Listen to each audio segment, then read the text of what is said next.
In the spring of 1945, the war was winding down, but its impact still echoed across Europe.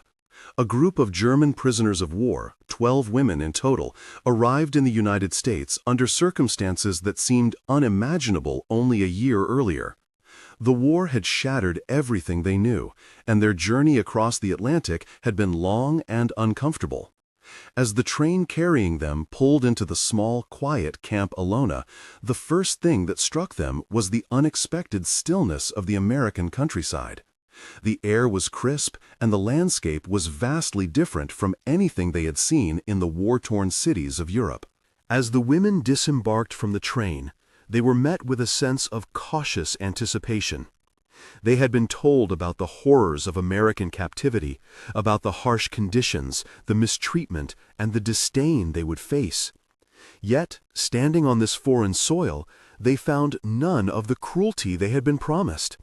Instead, the camp was clean, its buildings neatly arranged, and the soldiers who greeted them were not the monstrous figures they had imagined. It was a strange, almost surreal experience to step into a place that was orderly, even welcoming, when their minds were still clouded with images of war. Their uniforms, tattered from the long journey, seemed out of place in such pristine surroundings. The women stood silently, unsure of what to expect next. They were processed with military efficiency, their belongings checked, their names recorded, and their photos taken for identification cards. It was all so orderly, so different from the chaos they had come from. The women exchanged wary glances, each unsure whether to trust the apparent civility that surrounded them. Inside the camp, they were shown to their barracks. The room was simple, with clean beds and fresh blankets. For a moment, some of them stood frozen, unsure if they were allowed to sit or touch anything. It had been so long since they had experienced anything resembling normality that even the most basic comforts seemed foreign. There was no shouting, no immediate threat of violence, just the quiet hum of an unfamiliar environment. Slowly, they began to unpack, the reality of their new situation setting in. As they settled into their quarters, their thoughts turned to food. It had been days since they had eaten anything substantial, and the anticipation of a proper meal stirred a deep hunger within them. They knew they would be fed, but what would it be like? In most prisoner camps, food was scarce, and what they were given was often unappetizing. They wondered if they would face the same in this strange land. Yet, as they walked to the mess hall, they couldn't help but feel a flicker of hope, a small glimmer that maybe this place wouldn't be like the others. When they entered the mess hall, the smell of warm food filled the air. There was something undeniably comforting about it. The women sat down at long wooden tables, their eyes scanning the food laid out before them. Soup, vegetables, and what appeared to be a strange golden bread. They had never seen anything like it before, and the unfamiliarity of it sparked a wave of nervous laughter. The women exchanged glances, unsure whether to eat or to question what they had been given. The bread, in particular, caught their attention. It looked like something between cake and bread, but the texture was odd, too crumbly.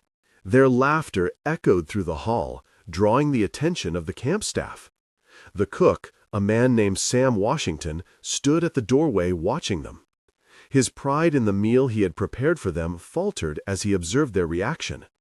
To him, it was just a simple offering, a piece of comfort to welcome them into the camp. But to these women, who had not known kindness in so long, the bread was a symbol of something they didn't understand. They had been through so much, and in that moment, the gesture felt almost laughable. But what they didn't know was that this simple food was more than just sustenance. It was a piece of survival itself. In that first meal, the women were still caught between disbelief and caution. The idea that they were being treated with such decency, that their basic needs were being met with this level of care, seemed too good to be true. As they sat and ate, the laughter slowly died down. One by one, they began to eat, though many still couldn't shake the feeling that they were in the midst of an elaborate trick. It was only when they had eaten that they began to realize the truth, that this was not what they had been told to expect. This was not the brutality they had been warned about. Instead, they were being treated as human beings with dignity and respect. The women finished their meal in relative silence, each of them lost in their own thoughts. It was a moment of confusion, of wonder, and even a little shame.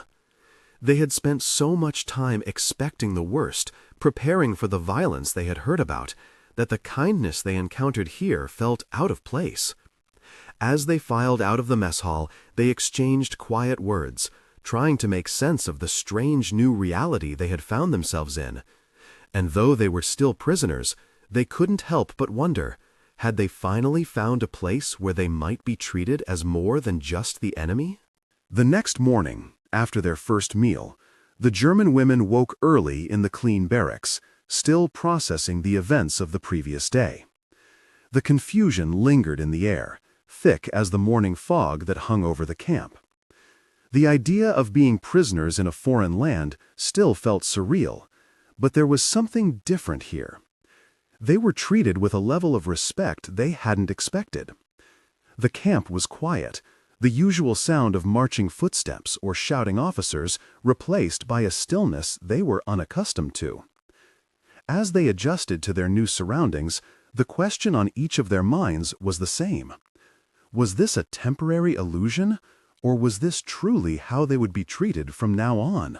They gathered in the mess hall once more, this time with less of the awe that had marked their first meal. They had been told the rules and were now prepared for another round of institutional food. But when the meal arrived, it was, again, something they did not expect. It was the same golden bread, cornbread, as they later learned. The bread sat on their plates, its warm, crumbly texture still a mystery. A few women glanced at it, unsure whether to even touch it. The reactions from the day before still echoed in their minds. The laughter, the mockery of the strange yellow bread had been genuine, a release of tension in a world that had seen too much pain. Greta, their unofficial leader, looked at the bread and then at her companions. The laughter from the day before had faded, but the unease remained. She picked up a piece of the cornbread and examined it closely. Its texture was unlike anything they had encountered before. She held it in her hand for a moment longer than necessary, as if trying to understand what had caused such a strange reaction in the first place. "This isn't bread," she muttered, though not loud enough for the others to hear. But her words were enough to bring a few quiet chuckles from the table. As the women tentatively began to eat, their laughter died down into awkward silence.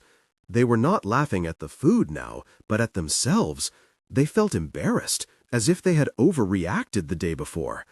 Greta, usually a woman of composure and authority, couldn't help but feel a sting of shame. She had led them into a moment of mockery, and now, in the quiet of the morning, she felt the weight of her own actions. She thought back to the way they had laughed at the bread the day before, not out of cruelty, but out of disbelief. They had mocked something they didn't understand, not realizing the meaning it held in this new world they were in. Sam Washington, the camp cook, had been watching from the kitchen door, though he hadn't said anything since their first encounter. He had noticed the way the women had reacted to the bread. His initial pride in preparing the meal had quickly turned to hurt. He had wanted to offer them comfort, to give them a piece of his own tradition, but instead they had laughed. It wasn't a laugh of amusement. It was one of confusion and maybe a little disdain. And that was what stung the most. Sam had grown up with cornbread, had seen it as a symbol of resilience. To him, it wasn't just food. It was a part of his heritage, a part of survival. But to the women, it was a strange, foreign object that had no place in the world they had come from. The days after the cornbread incident were filled with tension. The women became more withdrawn, unsure of how to act around the American soldiers who had once seemed so kind. They had been met with compassion, yet now they feared they had overstepped. They had mocked something as simple as bread. Could they recover from this? Was there a way to rebuild the trust that had been fractured, even if unintentionally? They began to feel the walls they had put up between themselves and the soldiers grow higher, despite the genuine attempts at kindness from both sides. Meanwhile, the guards who had shown kindness in the beginning now kept their distance. There was an awkwardness in the air. The friendly gestures that had once been common now felt strained, like something had shifted imperceptibly between them all. The Americans were polite, but their warmth had become more distant. The women, for their part, were trying to rebuild their composure, trying to act as if the incident with the cornbread hadn't happened. But the tension was palpable. They still couldn't fully understand why their laughter had hurt Sam so deeply, and it bothered them that they might never fully grasp it. At night, Greta lay in her bed, staring at the ceiling, reflecting on what had happened. Her thoughts were a tangled mess of shame and confusion. Why had they reacted the way they did? They had been so quick to judge something so foreign to them, without considering its significance to the people who offered it. She remembered the harshness of war, the starvation, the constant sense of survival at any cost, and how small comforts like food, even something as simple as bread, had always been part of their lives, but never in such abundance. Here, they were being offered comfort, and instead, they had laughed. Greta couldn't help but feel that, in that moment, they had missed an opportunity to connect with the kindness that had been offered. It wasn't just the bread that had affected them. It was the realization that, perhaps, the world they had known was not the only way to live. The women had been conditioned by war, by scarcity, by fear. They had become used to being afraid of every gesture, every offering. Yet here, they were being offered something simple, something kind, and they had rejected it without understanding. It was a painful reminder that sometimes the things we mock are the very things that could save us. But to recognize that took time, and the women were only just beginning to understand what it meant to be treated with dignity and respect. It would take more than just a meal to heal the wounds of war. As the days passed, the awkwardness that had followed the cornbread incident began to dissipate, though the tension remained like a quiet undercurrent in the camp. The women, despite their initial hesitations and the lingering shame of their earlier laughter, began to adopt the routines that had been put before them. Their first lesson in American life was a simple one: hygiene. Each morning, the camp staff handed out fresh towels, soap, and, of course, the infamous toothbrushes and toothpaste. For most of the women, it was an alien concept. They had been taught to survive in conditions where personal care was often a luxury, not a necessity. At first, there was resistance. They had grown accustomed to life in a constant state of struggle, where the simple act of brushing one's teeth felt almost indulgent. They were prisoners, after all, their days filled with monotony, not self-care. But as they stared at the toothbrushes, something shifted. It wasn't the object itself, but the gesture.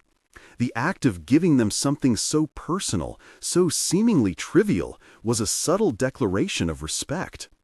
They were being treated as human beings, not just captives. Slowly, as each woman picked up a toothbrush for the first time, they realized that this wasn't a symbol of weakness, but a symbol of their own worth. Greta, who had always been the leader among them, was the first to try the toothbrush. She held it carefully in her hand, unsure of what to do with it at first. Her fingers hesitated, as if the brush might break apart or disappear the moment she touched it. But after a moment of hesitation, she took it to her mouth, brushing her teeth in the same way she had seen others do. It felt strange, almost unnecessary, but as the bristles moved across her teeth, she couldn't deny the small comfort it brought. It was the kind of comfort she had forgotten existed, a simple act of caring for herself. The others watched her, some more reluctant than others, but as they saw Greta's deliberate, slow movements, they too began to follow her example. At first, they were unsure whether it was appropriate to care for themselves like this, but soon the daily ritual became part of their routine. Every morning, they brushed their teeth, their hands moving in rhythm with one another. It became something almost sacred, a quiet moment of normalcy in a life that had been turned upside down. The simple act of brushing their teeth became an unspoken bond between them, a way to reclaim some semblance of dignity in the face of their captivity. The guards noticed the change too. At first, they had observed the women with a certain distance, unsure of how to interact. But as the women began to embrace this small act of personal care, the guards too started to soften. They had been trained to see the prisoners as enemies, but now they saw them as people, each of them trying to adjust to an entirely new reality. Some of the guards even began to smile as they watched the women brush their teeth, a small gesture that hinted at the possibility of mutual respect. For the first time in months, the women began to talk more freely. They weren't just speaking to one another out of necessity, but out of a genuine desire for connection. They shared their thoughts about life back home, about the hardships they had faced during the war, and about the lives they had once led. These conversations were quiet, but they were meaningful. The act of brushing their teeth, something so simple, had opened the door to something more: friendship, understanding, and the recognition that, despite their circumstances, they were still capable of kindness and humanity. As the days turned into weeks, the act of brushing their teeth became a small but significant part of their routine. It wasn't just about hygiene anymore. It had become a ritual of self-care, of preserving a sense of normalcy in an otherwise chaotic world. Greta found herself looking forward to those moments, where she could focus solely on herself for a few minutes before the demands of the day took over. It was a reminder that, even in captivity, they still had control over their own bodies, their own well-being. One afternoon, after a particularly hard day of drills and inspections, one of the women, Liesel, who had been very quiet since their arrival, pulled Greta aside. "Thank you," she said softly, her voice tinged with uncertainty, "for showing us how to care for ourselves. It's the smallest thing, but it's made such a difference." Greta smiled, touched by the words. She had never intended to become a leader in such an intimate way, but in this new world she realized that even small gestures could make the most profound impact. The simple act of brushing their teeth had become a turning point. It had reminded them that they were still human, still capable of caring for themselves and each other. It was a reminder that, no matter how brutal the world around them became, they could still find moments of peace, of normalcy. In the face of war, of death, and of captivity, it was these small acts of self-care that would hold them together, that would remind them that they were not just victims, but survivors. By the fourth week at Camp Alona, the atmosphere had shifted. The initial wariness the German prisoners felt had slowly begun to ebb, replaced by a growing sense of routine and, in some cases, even acceptance. The strange newness of their situation, the shock of the unexpected kindness they had received, was beginning to wear off. Each day, the women carried out their tasks with increasing ease, no longer questioning every action or gesture. But even as their daily lives became more familiar, the tension between them and their captors still simmered beneath the surface. The women, though grateful for the civility they were shown, had not fully let go of their resentment. They had come to the camp as enemies, and old habits were hard to break. For Greta, the weight of this conflict was becoming harder to ignore. Despite the comfort of the daily routines and the surprising kindnesses from the guards, she could not shake the feeling that something fundamental was still missing. She had not yet fully accepted the reality of her new life, and neither had the other women. They had been taught to expect cruelty, to expect punishment, and yet here they were, receiving the opposite. It was a kindness they had not been prepared for. The internal conflict gnawed at Greta. Could they ever truly reconcile their past with their present? One morning, As the women gathered in the mess hall for breakfast, an unexpected change in routine took place. The camp commander, a man named Colonel Harrison, made an unannounced visit to the barracks. His presence was commanding and formal, and the women stood at attention as he entered. This was no ordinary inspection. There was something different about the way he carried himself that day. He addressed them directly, his voice stern but not unkind. "Ladies, I want to ensure you understand that while you are prisoners, you are also our guests. We will continue to treat you with respect, but you must understand that this is still a military operation, and we have certain rules and expectations." Though polite, carried the weight of authority. They were a reminder that, no matter how kind the Americans were trying to be, they were still at war with these women. It was a sobering moment. For the first time, the women saw the fine line they were walking. They were prisoners in a foreign land, treated better than they had expected, but still prisoners nonetheless. The reality of their situation was inescapable. Colonel Harrison's words hung in the air long after he left, leaving the women to reflect on their place in this strange new world. After the commander's visit, the mood in the camp shifted once again. The air of ease that had begun to settle over the camp was replaced by a renewed sense of caution. The women were more vigilant now, aware that their situation could change at any moment. The kindness they had received was not a permanent guarantee, but rather a temporary respite. The guards, too, seemed more reserved, as if the visit from the colonel had reminded them of their own duties. For a time, the small conversations and shared moments of humanity between the captors and the captives seemed to fade into the background. The focus shifted back to the practical realities of survival, and the women found themselves falling into old habits of keeping their distance. Yet amidst this